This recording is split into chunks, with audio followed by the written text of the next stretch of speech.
the very essence of our core is going to be affected. Drivers are expressing concern as they race for lane restrictions on a busy stretch of the Gardiner for the next 3 years. City officials say the lengthy repairs are necessary to update the aging expressway.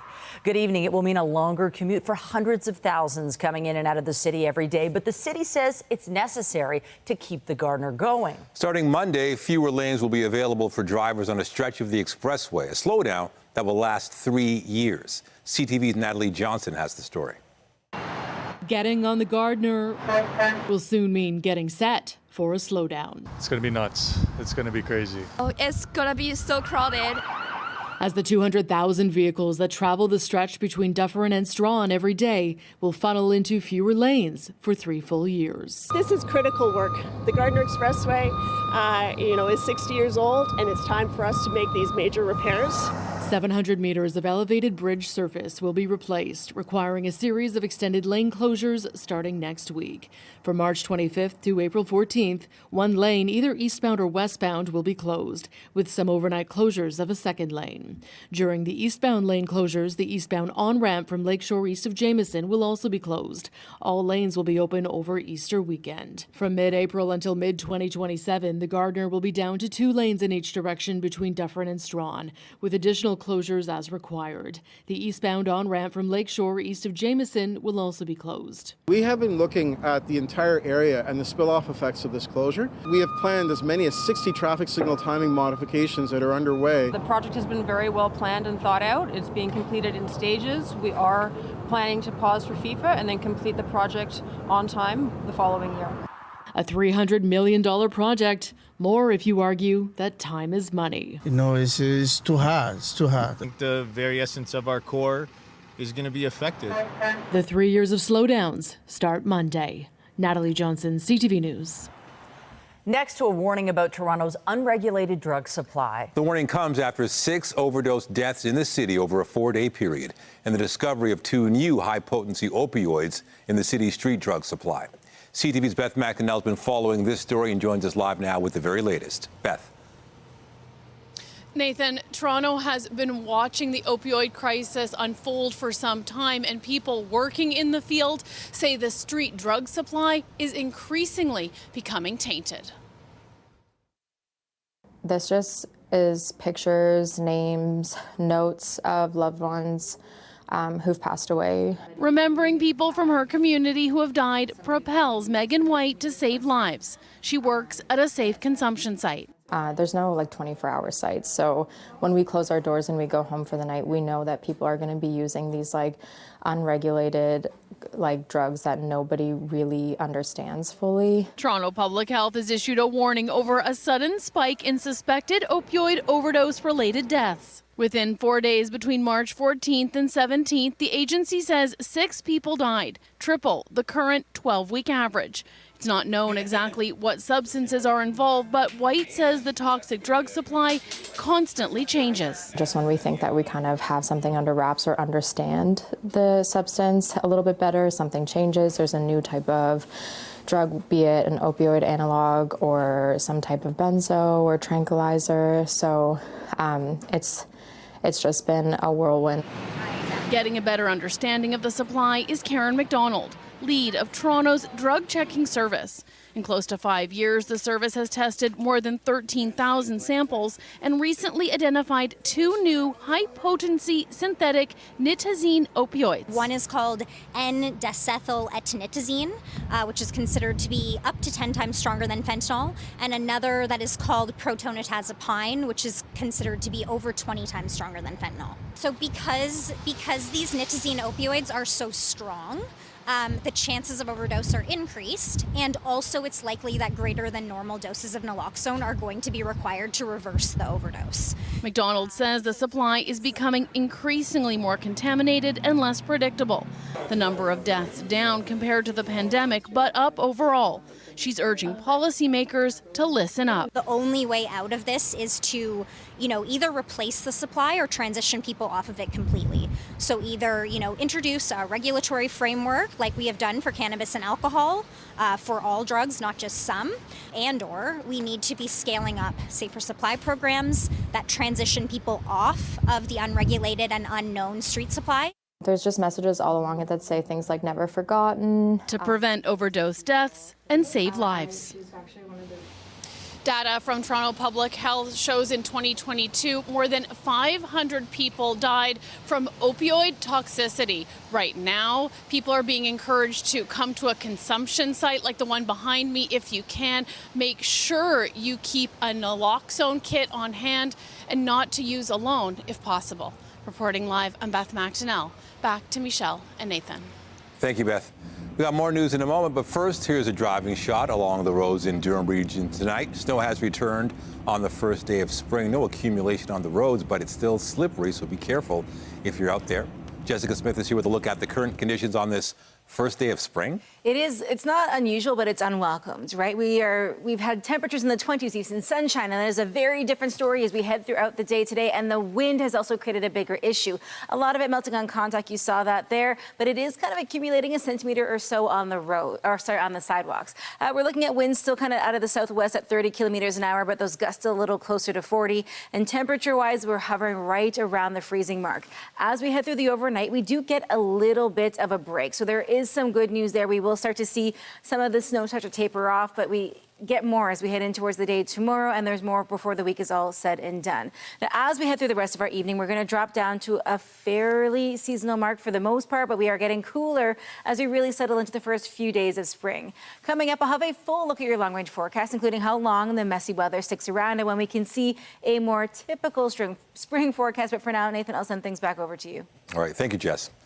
Opening arguments in the trial of Umar Zamir are set to begin tomorrow morning. Zamir is accused of first-degree murder in the death of Toronto Police Constable Jeffrey Northrup in 2021. CTV's Mike Walker has been following the proceedings, and he joins us live with what happened in court today. Mike. Well, Michelle, Nathan, lawyers spent the day completing jury selection. The trial was supposed to get underway this afternoon with opening remarks, but as you mentioned, that has now been pushed over to tomorrow. Umar Zamir, seen here walking into court with his lawyer, has pleaded not guilty to first-degree murder. Toronto police have alleged he deliberately struck and killed Constable Jeffrey Northrup with his vehicle in the underground parking garage at Toronto City Hall on July 2nd, 2021. Late this afternoon, the judge addressed the jury for the first time and gave them an overview of the procedure, their responsibility and expected conduct as jurors. The judge also spoke about the presumption of innocence and noted that in order to convict Zamir, the Crown must prove beyond reasonable doubt that Zamir is guilty of the crime charge. Now, tomorrow the Crown and defense will present their opening remarks, which will provide a roadmap of the evidence, testimony, and arguments the jury can expect to hear over the course of this trial. Now, following the opening remarks, first by the Crown and then by the defense, the Crown will proceed with its case, presenting its evidence and calling witnesses. This trial is expected to last 5 weeks. Reporting live, I'm Mike Walker. Michelle, back to you. Thank you, Mike. A man has been charged with making threats towards City Councilor James Pasternak. 2 weekends ago, there was a highly offensive, profanity-laced voicemail that went on for some time.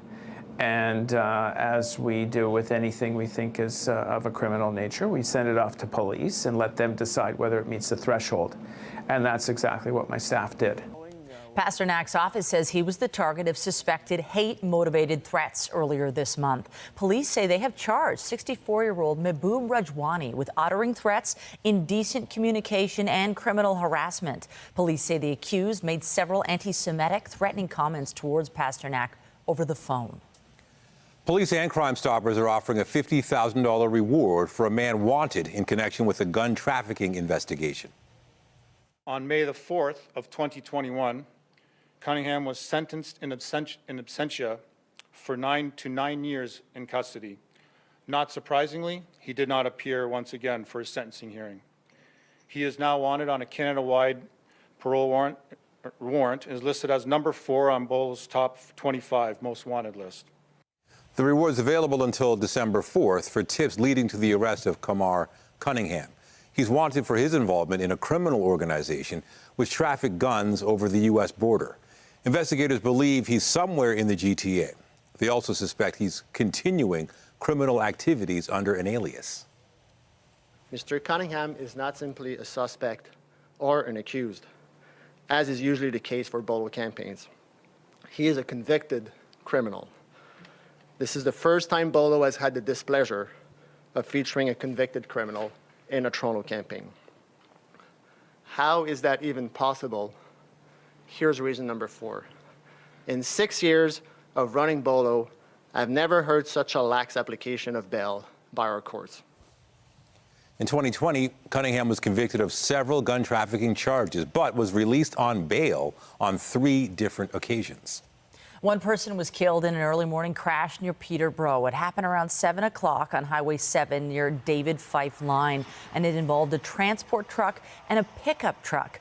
Emergency crews found the transport had jackknifed, blocking all lanes of the highway. Weather is being looked at as a possible factor in this crash, as the roads were slick at the time.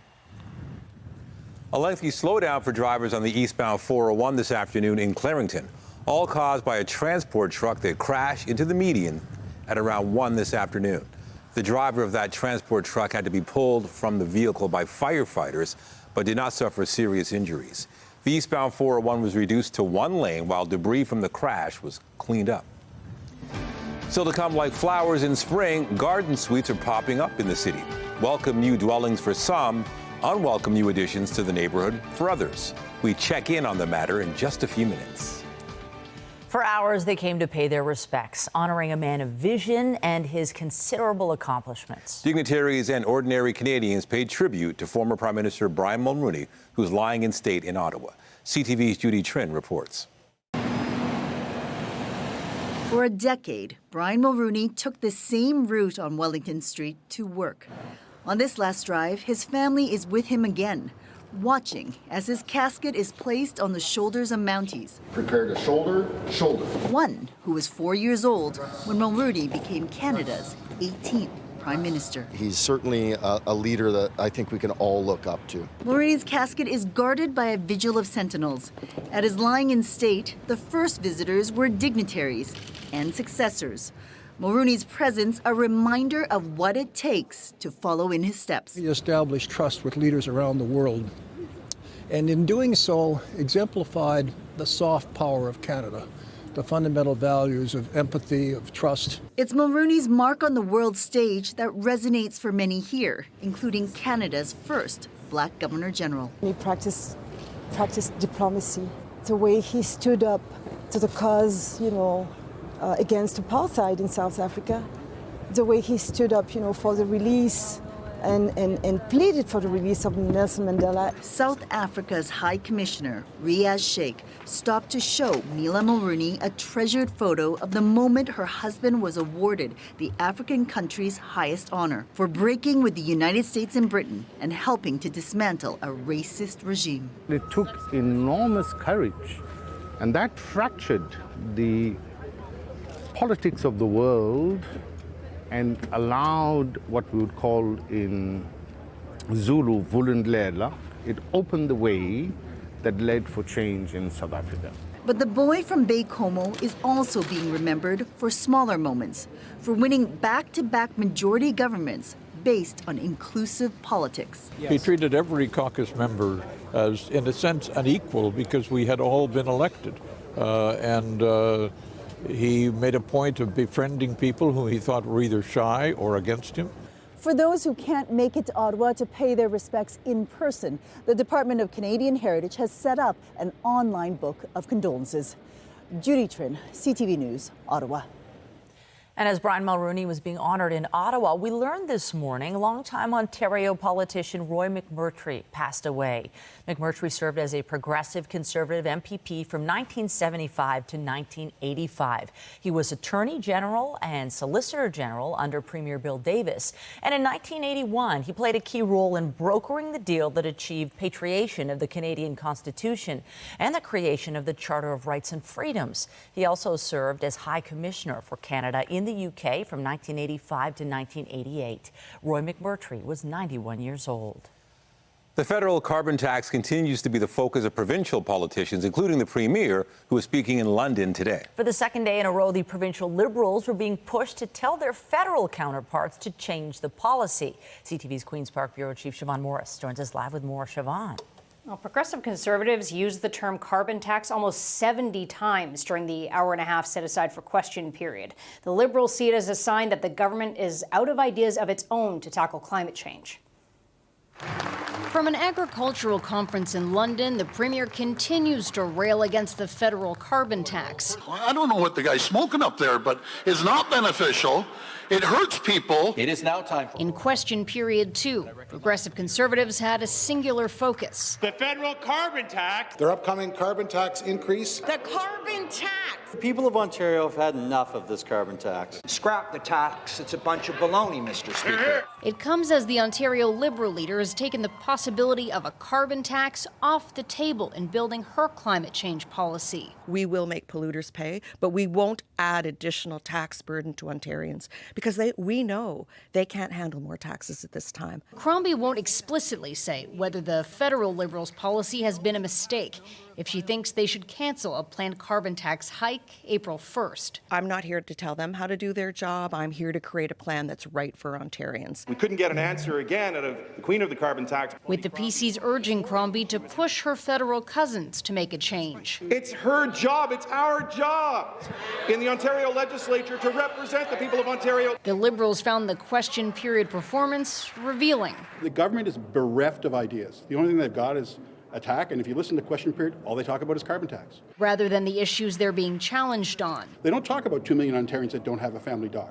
They don't talk about people having to pull out their credit card. Take a question about seniors facing climbing rent. While the living conditions in their building keep getting worse. What is causing grief for tenants is the cost of everything, and the cost of everything is tied to the carbon tax, Mr. Speaker. Well, the Liberals have established a panel to help them develop their climate policy in time for the next election. Bonnie Crombie says that could include reinstating a cap-and-trade policy in Ontario. Of course, that would only make sense if the federal Liberals lose their election. Reporting live from Queen's Park, I'm Siobhan Morris. Michelle, back to you. Thank you, Siobhan. The Ontario Teachers Federation is rejecting a proposal from the province to temporarily increase the number of days retired teachers can fill in. The province is requesting retired teachers be allowed to work 95 days a year in schools instead of the normal 50. The change would have no effect on pensions. The Federation has previously greenlit similar plans over the past 3 years. A statement from OTF says it will not agree to reinstate the policy and that teacher recruitment and retention is a systemic problem requiring a systemic solution. Canada's Auditor General says there's been little improvement in First Nations housing over the past 2 decades. First Nations communities with poorest housing conditions received less funding than communities with the same size with better housing conditions. Mold in First Nations homes is a long-standing health hazard. And we found that Indigenous Services Canada and the Canada Mortgage and Housing Corporation still did not know the magnitude of the problem. This is the 4th time since 2003 Karen Hogan has held the federal government responsible for unsafe and unsuitable First Nations housing. Her report also addresses the planned expansion of the First Nations policing program. It concludes poor management is leaving communities underserved and funds unspent.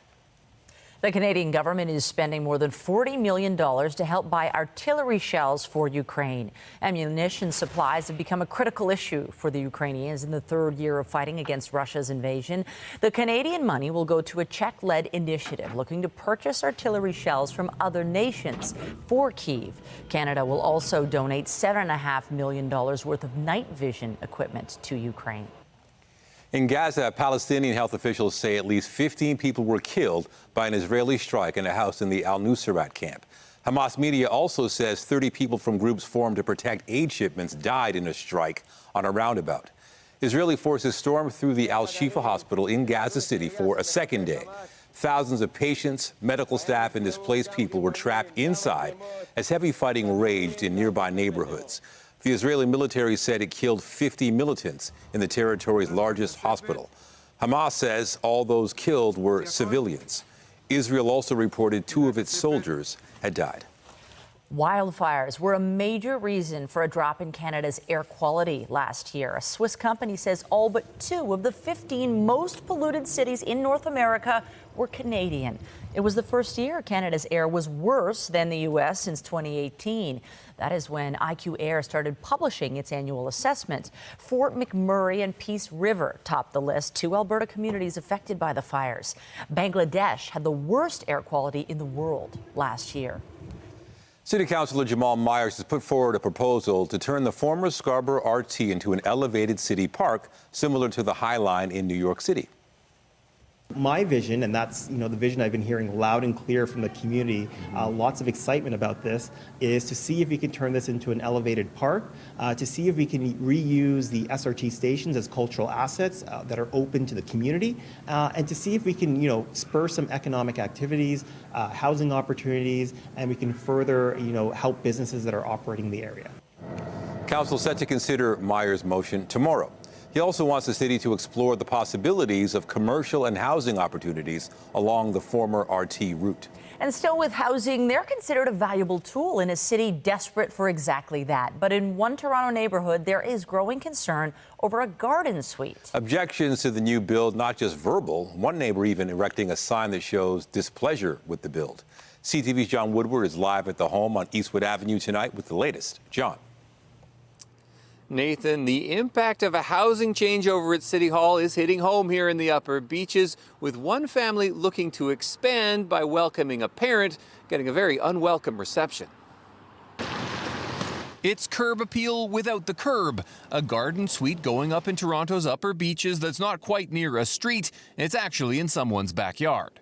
My understanding is it's the widow mother-in-law is going to be moving into the back on the property, young kids there. The 2-bathroom home has a 2-car garage, and the builder's home improvement has become a home front with the neighbors. I mean, the relationship between these 2 people has totally soured. Joanne Clark is among those who have erected a sign that calls the home a monstrosity, a play on the builder's name, Density. The garden suites need to be built reasonably, with a reasonable size, with reasonable consultation with the community. Toronto changed the rules about building in backyards in 2022 to increase supply to fight a housing crisis, and the rule change survived an appeal. Now, building homes like these are as of right, which means they don't require a zoning change. We need to make it easier for people to build. We need to take the politics out of the process. More owners are taking them up on it, according to a city report last month, turning this into something of a cottage industry.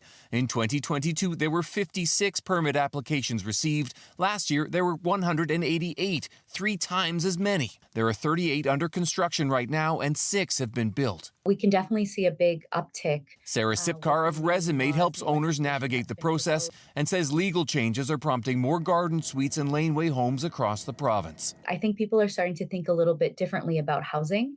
And as a result, they think, wait, I can fit that in my backyard. It would be nice to have a family member there. A benefit the owners on Eastwood Road hope will hit home when the construction is over. The city has hired a consultant to do a review of the garden suites across the city to see if they're doing what they are intended to do, be a home remedy for the housing crisis. Reporting live, I'm John Woodward. Nathan, Michelle, back to you. Thank you, John. Coming up, the event attracts all types of people, and that may include pickpocketers. Several attendees claim their phones were stolen at last weekend's Comic-Con. We'll have the details.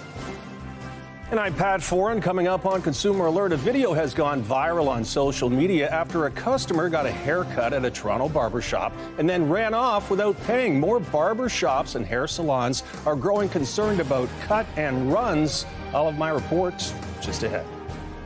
And spring officially begins tonight at 11:06 p.m., although we are looking at a very wintry forecast throughout the rest of our evening and almost into the end of the week. Coming up, I'll have a full look at your long-range forecast when we return to sunshine and more seasonal weather.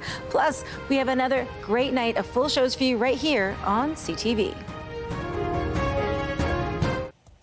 Dine and dash has been a concern for some restaurants, and that's when a customer has a meal and leaves without paying. The pump and run is also a problem for gas stations, which is why many make you prepay for fuel. And now it appears other services are being targeted. Here's Pat Foran and Consumer Alert. Pat. They are Michelle and Nathan. Thank you. A Toronto barber shop went viral when it posted a video about a customer who did a cut and run. They got a haircut and ran off without paying. Some shops, including nail salons, are losing money to what's being called service theft. The Glassbox Barbershop has 3 locations in Toronto and prides itself on having skilled barbers and stylists. Staff take their time to try and give clients the exact look they want. That's why owner Peter Gosling was frustrated when a customer recently skipped out without paying. We're calling it the cut and run, is what we're calling it. We had a young gentleman come in, booked a haircut, and unfortunately when it came to making the purchase, he did a runner. How did you feel when the guy ran off? I was shocked. The barber working that day was Juan Franco. It was his last customer for the evening. I showed him, right, the finished product, and he was super happy with it. He said it was perfect. It was everything that he asked for. The haircut came to $50, and the customer said his bank card might decline, and it did. He said he would get cash from his mother waiting in a car outside, but he left and never came back. I waited maybe a couple minutes, 2 minutes, went outside. He was already at the end of the street. After the customer cut and run, staff used his phone number to track him down on social media. They found his photo, put it on TikTok, and it got over 850,000 views. Hey Toronto, does anybody recognize this guy? Because I'd like to find him. Because this guy likes to come for haircuts and then not pay for them. The barbershop was contacted by many people who recognized the customer who had run off. That's when he decided to come back, pay for the haircut, and apologize. What I really wanted to do was also send a message that we're not going to kind of stand and tolerate that kind of behavior, first of all. But secondly, I wanted to give this young individual a chance to come back and right his wrong. Other salons have also posted cut and runs on social media. Excuse me. Hey. Nail salons are also posting videos of customers running out without paying. Employees say they work hard and service theft has to stop. If that's your only haircut for the day and someone runs out on you, you don't make any money. And many businesses don't want to ask customers to prepay, but it's something some may consider. Even though many gas stations make you prepay for fuel in 2022, there were still 38,000 cases of gasoline theft in Ontario. On your side, I'm Pat Foran. If you have a consumer story idea, email us at alert@ctv.ca.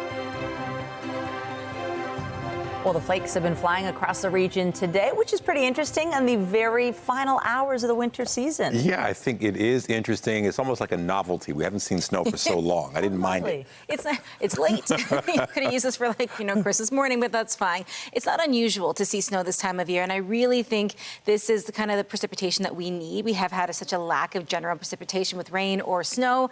It's just coming in the form of snow, and I think a lot of folks are maybe a little bit over the winter season. Potentially. Weather is brought to you by Train, the most reliable heating and cooling brand. It's hard to stop a train. From that video there, and really from what we've seen throughout the day, the bulk of the snow hitting the road has melted on contact. But really, it is the sidewalks, the front lawns of many people, especially if you're in the GTA, they've seen the majority of it. For us here in the downtown core, for the majority of people down, say, by the water, you're looking at more of a wet snow and really melting on contact. Temperature-wise, we're sitting at the freezing mark. Feels like -6. So it's not terrible out there, but those winds have made it really hard to see at certain points. We're not under any statements right now here in the GTA, but it doesn't mean it hasn't really been challenging. Tonight, dropping down to -1, it'll feel like -8. Everybody kind of hovering around that -8, -9 mark when it factors in the wind chill. Getting into the day tomorrow, relatively mild. We'll be at 1. It'll feel like -6, and really right across the board, we're hovering maybe 3 or 4 degrees below that seasonal average. So we begin the first few days of the spring season with cold weather and snow. The bulk of the system is going to push its way in towards parts of central and southern Quebec throughout the overnight and into the day tomorrow. But the troughs extending off of it, those areas kind of off that main system, those little blue dots there, that's what we're watching for. That's what's bringing the chance of snow tonight into the day tomorrow, and then we're looking at another system before the week is all said and done.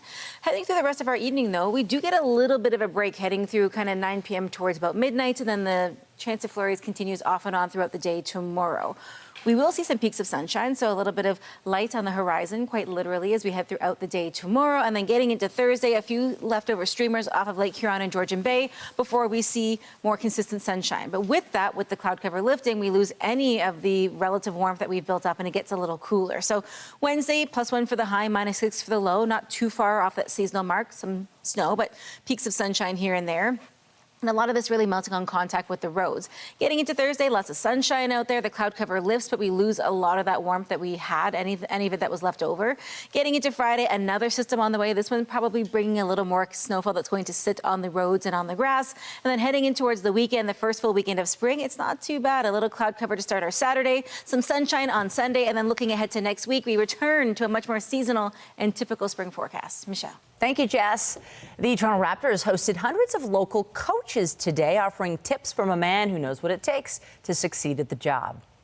Back in the day, I was one of those coaches. You know, I was sitting in the stands and listening to the clinics and trying to steal any knowledge I can and learn.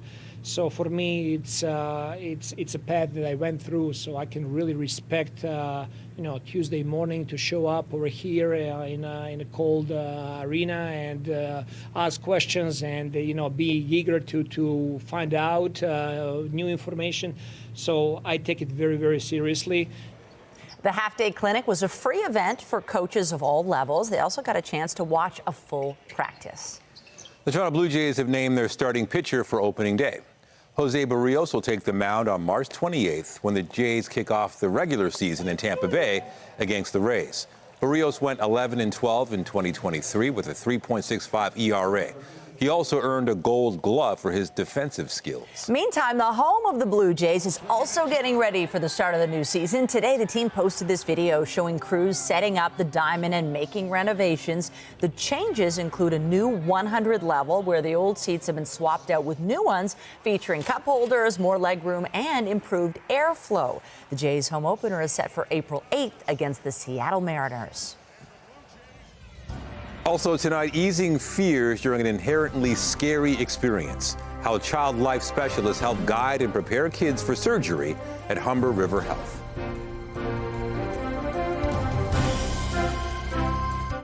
A 6-year-old Nova Scotia boy has died after contracting an invasive strain of strep throat. The boy's parents say he died on March 6th, a few days after he first got a fever.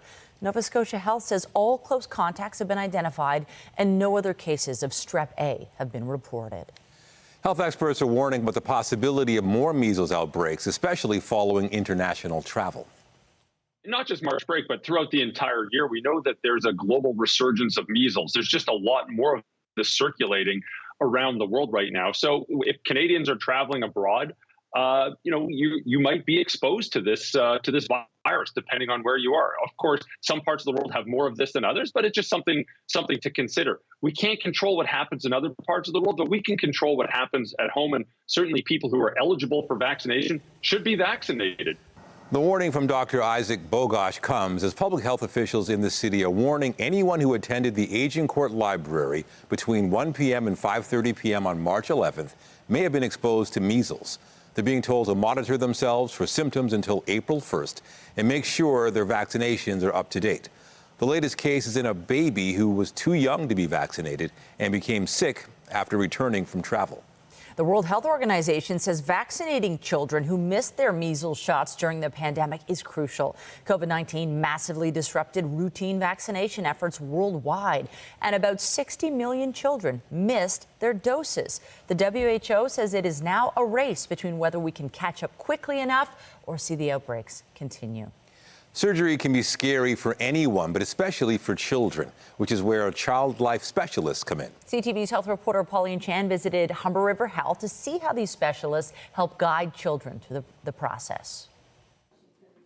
7-year-old Olivia Tedesco was nervous when she was first told she'd have to get her tonsils removed. This is April, and this is Cinnamon. But having her stuffed animals and mom along the whole time helps. We do developmental age appropriate prep and teaching with the children, birth to up to 18, so they can be prepared for surgery, know what to expect, practice with all the equipment. Pepper the robot also helps teach young patients about what will be happening. Explaining in preparation with the parents is equally important, and the kids get to make choices of their own, like what flavor they'd like in their mask. Watermelon, raspberry, and orange. And so what did you pick? Orange. And while Olivia chose to walk to the operating room, other kids might choose a Zamboni or even a mini Tesla to ride in. And we have orange, right?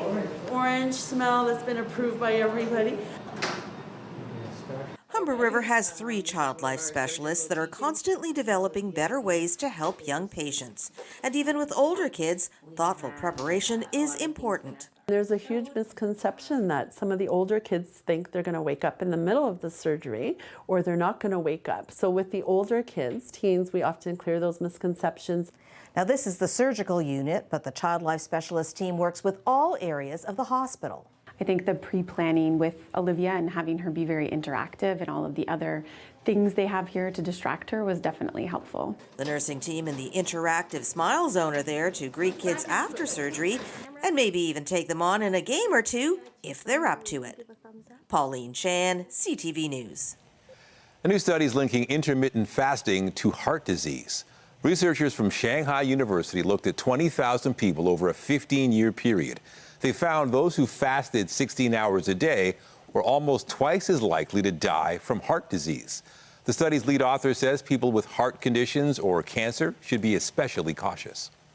There are stage shows which have played for years, and Stomp is one of them. And CTV's Andrea Case met up with some of the cast today and discovered the secret of what keeps bringing the cast audiences to their feet. If you were walking along King Street, you may have been wondering what all the commotion was about. Stomp, the award-winning international percussion sensation, arrived here for a one-week engagement. What are Torontonians getting out of it? Torontonian? I don't know. That's it. Oh my gosh! Nice, nailed all it. right, cool. That's awesome. They're gonna have a memorable experience, and they're gonna have a great 2 hours, and they're gonna get to have a lot of fun. The 8-member troupe is on stage after a 2-week break and are ready to jump back into it. It's an hour and 45 minutes of nonstop, pushing your body to the limit. If you had my shirt after the show, you could wring it out. I promise you that. Yeah. This guy's. If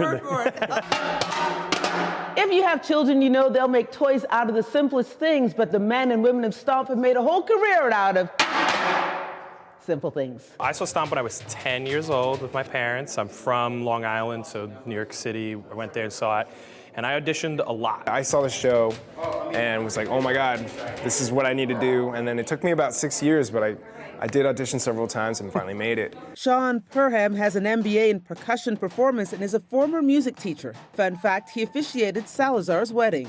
While the tight-knit cast has nothing but kind words for each other, the show doesn't need them. One of the big things I think is we don't talk in the show. There's no words. It's all music, it's all movement, it's all physical acting. So we could do the show here, we could do it they just did the show in Japan this summer. They're in Portugal right now with the European cast. So it's a universal language of music and movement. As a result, they promise no 2 shows are ever the same and be prepared for the unexpected. You're going to see a completely different show, different cast of people doing different roles. It's never the same show. Stomp is on stage at the Princess of Wales Theatre until Sunday.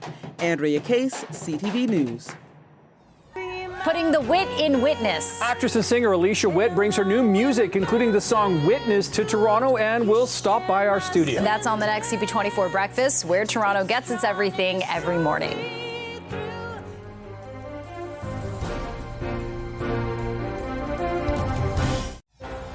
Just like a constantly evolving drug supply that's causing so many different adverse reactions.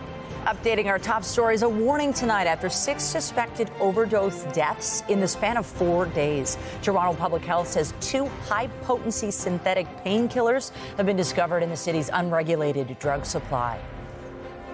This is critical work. The Gardiner expressway, is 60 years old, and it's time for us to make these major repairs. Drivers in the city preparing for yet another slowdown as the city gets set for 3 years of lane reductions on a busy stretch of the Gardiner. Pre-construction work began today on a section of the expressway between Dufferin and Strong. The garden suites need to be built reasonably, with a reasonable size, with reasonable consultation with the community. There is controversy over a garden suite in the Beaches. The unit is meant to help address the city's housing crisis, but neighbors are expressing concern about the size. And remember to keep up to date day and night through our website, ctvnewstoronto.ca, and by downloading the CTV News app. And if you have a news tip, photos, or video of breaking news, let us know.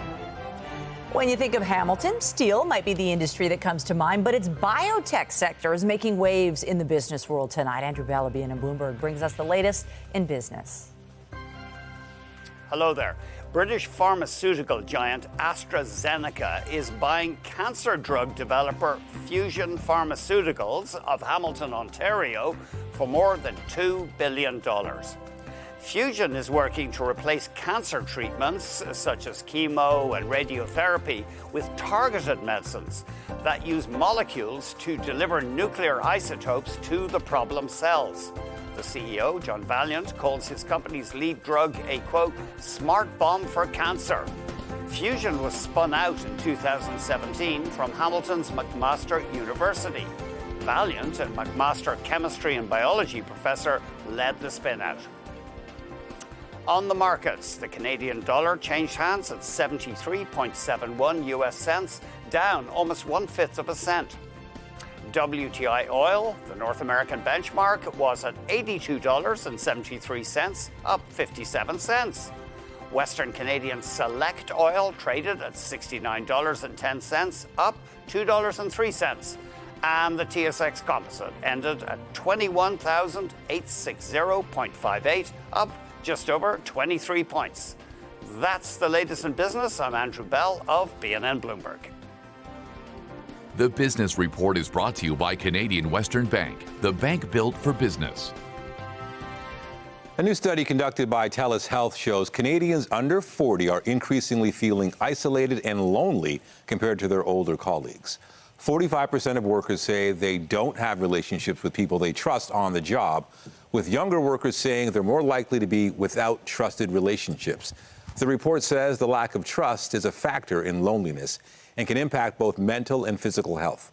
The study also found that 33% of Canadian workers have a high mental health risk. Tens of thousands of people attended Toronto's Comic-Con this weekend, but social media reports suggest a number of them left without their phones, allegedly stolen at the event. Organizers say it was not a widespread issue, but some attendees disagree. CTV's Raheem Ladani has the details. As more than 30,000 action and superheroes descended for Toronto Comic-Con this past weekend, they were unaware that among them were real-life alleged villains. It was kind of hard to shift around the entire convention with all the crowds. Suddenly, I noticed my phone was out of my pocket. It was in my front pocket over here. AJ and his girlfriend Allison were at the Metro Convention Center last Saturday. They reported the phone stolen to security and filed a police report, but quickly realized they were not the lone victim. After I posted on my Instagram story about his phone being lost and like, oh, keep an eye out for it, because we thought it was like a one-shot thing.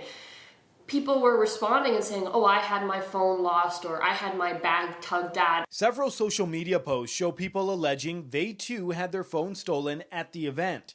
Fan Expo, the organizer of Toronto Comic-Con, responded, saying, we did learn about a few unfortunate instances of theft that occurred on Saturday and acted quickly to increase security presence. Fortunately, some phones were just misplaced in the show and were returned to their owners. This was not a widespread issue, and the rest of the event continued on Sunday without any reports of additional incidents. However, the statement is being questioned by a vendor whose phone was stolen and reported Sunday afternoon. You could get on the intercom as you're doing announcements and say, hey, everyone, just be aware, there's been a lot of pickpocketing and thefts. Please hold your valuables to you very close. It's not your fault people are stealing, but it's your fault you did not warn people that people are stealing. So it has moved in that building. Catherine Karizny was able to track her phone's location through an app. Its last ping was inside an apartment building 25 minutes from where she lives. It's a big apartment building. It's not like I can go door to door. If it was a house, we would just straight up handle it ourselves, be very kind. Hey, can I please have this back? I was literally crying all day about it yesterday. You can't replace, years of photos and 19-year-old cat passing away. That was super special. CTV News has reached out to Metro Convention Centre security, but have not received a response. Raheem Ladani, CTV News. Get Toronto's top stories, breaking news alerts, and watch live. Download the CTV News app. Researchers say Taylor Swift's concerts are officially seismic events. Welcome to the Eras Tour. Scientists at Caltech measured the effect of 70,000 fans jumping and dancing at the Los Angeles show where Swift's film Eras Tour, or her Eras Tour movie, was filmed. They calculated the strongest tremor was equivalent to a magnitude 2 earthquake. My goodness. Don't you love that scientists thought to actually look into that? That's amazing. So many things to research, and that was one of them. Yeah. And you know what, though? You have to give it to her that these concerts this is historic. Mm-hmm. It is legendary. Not so historic, but still kind of legendary, the forecast today, right? Like, we are used to seeing sunshine, and it was 20 degrees a week ago. Different story today as we officially welcome in the spring season tonight at 11:06 p.m. Right now, on our radar map, it looks a lot more intense than it is downtown. We have light flurries going on. It's still very windy, which is adding to it. But don't let that fool you. Please be careful on the roads. It is wet out there. This is your gentle reminder to put windshield wiper fluid in your car because you will need it. Temperature-wise, we're sitting at 0. It feels like -6. We're kind of the same for the most part across southern Ontario, with the exception of Windsor. They are the outlier, holding on to any of the warmth that we have. For the kids tomorrow, not all the layers, but it is going to be windy, and we're still watching for a few light flurries. But by the time we get to the weekend, it's not so bad. We just got to get through today, tomorrow, and Friday. All right. Thank you, Jess. And be sure to join Omar Sachedina tonight for CTV National News, followed by Zarada Allman with our next local newscast at 11:30. In the meantime, our coverage continues anytime on CP24 and online at ctvnewstoronto.ca. For Jessica Smith and all of us at CTV News, thank you for watching and have a good night.